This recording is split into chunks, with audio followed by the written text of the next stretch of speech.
from the Dutchman's Journal, and I'm standing in front of my recently completed cattle panel shed.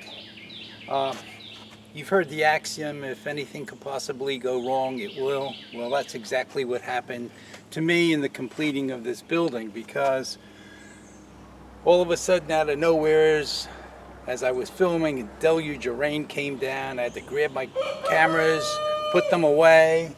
You be quiet over there. Put them away and come back here and finish putting the front of this on without being able to film it.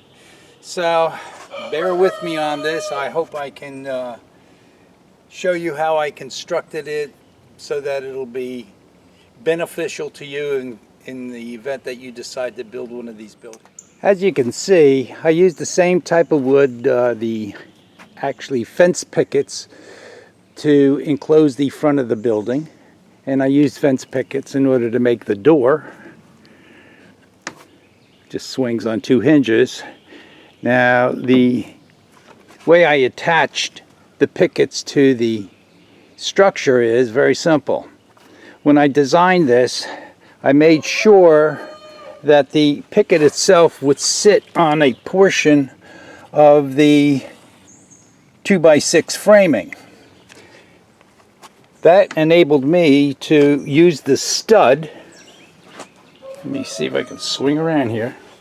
Use the stud and fasten a 2x3 to the stud and screw the paneling to this 2x3 from the outside in. When you're done doing that, what you've actually done is made a very, very strong construction. It's sitting down on the bottom and fastened across all to each other, plus to the stud itself. I said before I was going to use the old door, turn it around so that it opened inside, and I fastened a box fan, simple box fan to it. I am going to reconstruct the door itself because I don't like the way it is. It's kind of sagging on one end, but that's for a future project. I've installed the shelves, and I'm using the bracing that I did for building the front of the wall in order to make one side of the shelf, or shelf rim, and then on the other side I just screwed a brace to the existing wall.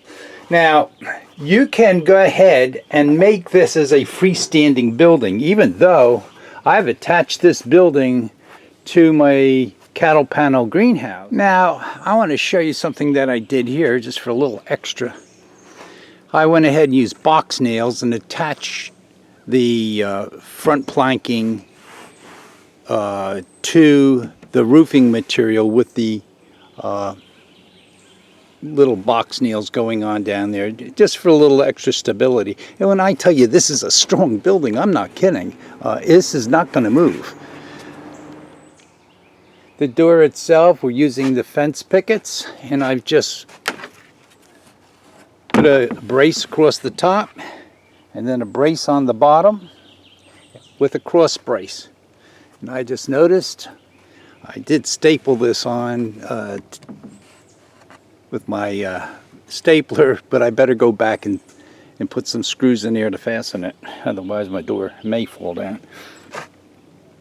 So that's really it. This is a very simple construction. If I had all the wood here, I could have probably done this in less than a day by myself. If you had help, you could knock this out in a lot less time. So I'll probably go ahead and build one of these as a freestanding shed. I probably will make this with 2 cattle panel fencings. I'll make this as a freestanding shed back in a wooded area so that I can put my ATV in there. And well, that's about it for now. I hope you've enjoyed this little tutorial on constructing the shed. Use your gray cells, as I often say, in order to come up with some other ideas in its construction. And like I say, it's very inexpensive. This cost me less than $100 to build this, which you can't even come close to buying a shed like this in that price range. So have a good day, and come back and see us, and don't forget to subscribe. Bye-bye.